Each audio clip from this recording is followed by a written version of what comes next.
नमस्कार दोस्तों, मैं राहुल राष्ट्रवादी स्लो क्लासेस चैनल में आपका फिर से स्वागत करता हूं। तो फ्रेंड्स, आज हम अपने एक नए टॉपिक की ओर चलेंगे जिसका नाम है महाजनपद काल।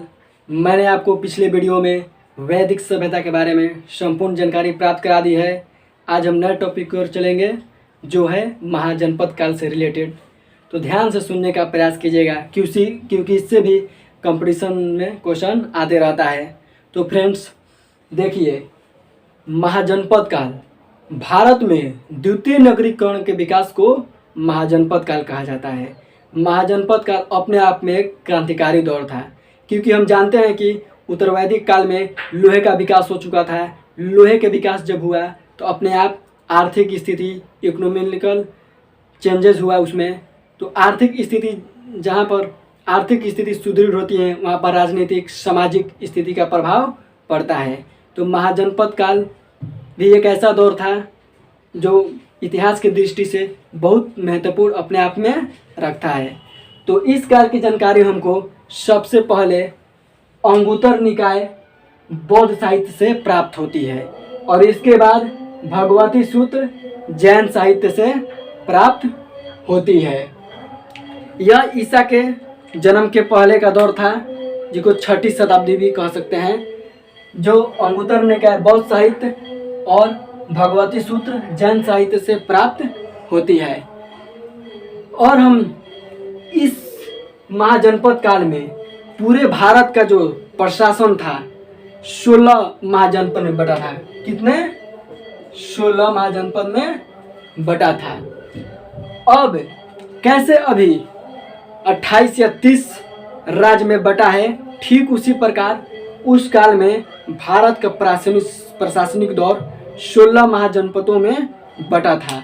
और यह जनपद आपको भली भांति याद करने का ज़रूरत है। तो मैं एकदम ध्यानपूर्वक इसको बताऊंगा।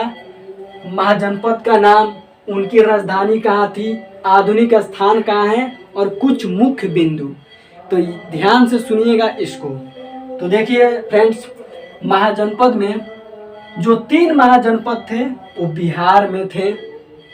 इसके बाद 2, 3, 4, 5, 6, 7 जो 7 थे वो यूपी में थे।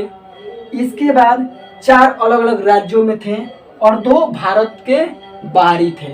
तो हमको 3 इसमें, 7 इसमें, 4 इसमें और 2 इसमें।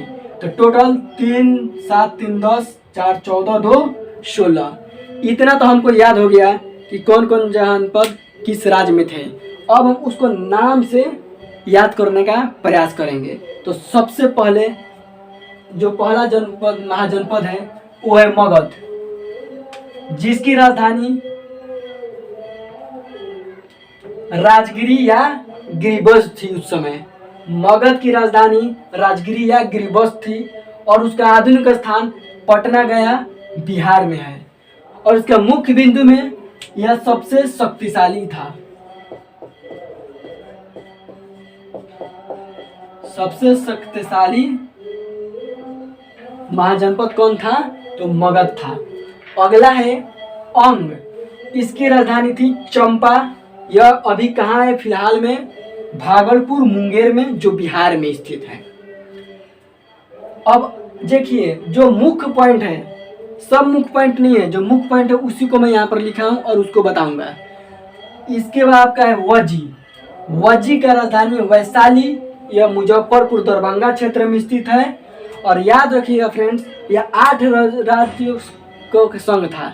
वजी जो था 8 राज्यों का संघ था।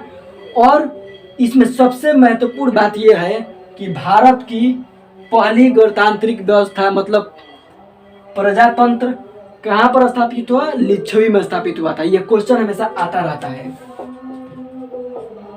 पहली बार लोकतांत्रिक व्यवस्था भारत के किस क्षेत्र में हुआ था? तो वज्जी में हुआ था और लिच्छवी में। इसकी राजधानी वैशाली थी। अगला पॉइंट है काशी, जिसकी राजधानी वाराणसी थी। सब लोग याद है आप लोगों को ये बात, और वाराणसी में ही इसका आधुनिक स्थान है। अगला है वत्स, जिसकी राजधानी कौशाम्बी थी और ये इलाहाबाद में है और इलाहाबाद यूपी में ही है।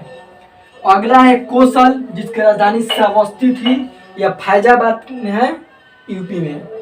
अगला है मल, इसकी राजधानी कुशावती थी, यह भी देवरिया में स्थित है, जो आपका यूपी में है। अगला है पांचाल, इसकी दो राजधानी थी, अहिछत्र, उत्तरी भाग की राजधानी अहिछत्र थी, दक्षिणी भाग की राजधानी काम्पिल्य थी। और ये बरेली फर्रुखाबाद में आज के डेट में स्थित है, जो यूपी में है। अगला है चेदी, जिसकी राजधानी शक्तिमती थी, और ये बुंदेलखंड आज के डेट में स्थित है। अगला है सुरसेन, जिसकी राजधानी थी मथुरा, और यह मथुरा में भी यूपी में स्थित है।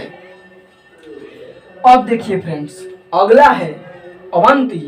अवंती में भी दो राजधानी थी, उत्तरी भाग की राजधानी उज्जैन थी, दक्षिणी भाग की राजधानी माहिष्मती थी, जो आपका मालवा एमपी में पड़ता है।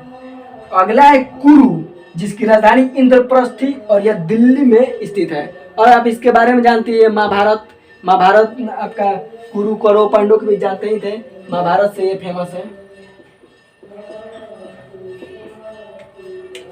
अगला है मत्स्य, जिसकी राजधानी विराटनगर थी, और आज के डेट में कहाँ है, जयपुर में, जो राजस्थान में है। और याद रखिएगा, दक्षिण भारत का एकमात्र महाजनपद जिसका नाम था वो है अशमक, जिसकी राजधानी पोटली या पोतन थी, और यह आधुनिक स्थान इसका गोदावरी नदी का क्षेत्र है। और इसकी विशेषता यही है कि दक्षिण भारत का एकमात्र महाजनपद था। ये भी एग्जाम में आता रहता है। अगला है दो ऐसा महाजनपद जो भारत के बाहरी क्षेत्र में स्थित था, जिसका नाम है कंबोज। इसकी राजधानी थी हाटक या राजपुर, जो भारत के बाहरी इलाका मतलब पाकिस्तान वगैरह क्षेत्र में स्थित था। अगला है गांधार। तो गांधार का राजधानी तक्षशिला, आप लोग जानते ही हैं, तक्षशिला पुराने जमाना में मौर्य काल में अपने पढ़ाई का केंद्र में बहुत पॉपुलर क्षेत्र था। गांधार है, गांधार की राजधानी तक्षशिला, जो रावलपिंडी पेशावर में स्थित है, जो पाकिस्तान में है। तो फ्रेंड्स, यह था महाजनपद काल का जो भी है महाजनपद, और मुझे उम्मीद है कि आपको इसे याद करने में थोड़ा सा ही परेशानी नहीं होगा। और मैं आपको एक बात और बताना चाहता हूँ, इस काल में जो शासन था, अधिकतर शासन राजा के हाथ में था। कहने का मतलब राजाओं द्वारा शासन होता था, राजतंत्र था, और कुछ एक में लोकतंत्र था। जैसे में केवल लिच्छवी में लोकतंत्र था, बाकी जो था आपका राजतंत्र था। और इसका आकार बढ़ता गया, और इसी में इसके साथ साथ इसका विकास होता गया। और मैं उम्मीद करता हूँ आपको यह वीडियो बहुत पसंद आया होगा। तो प्लीज़ लाइक शेयर सब्सक्राइब कीजिए।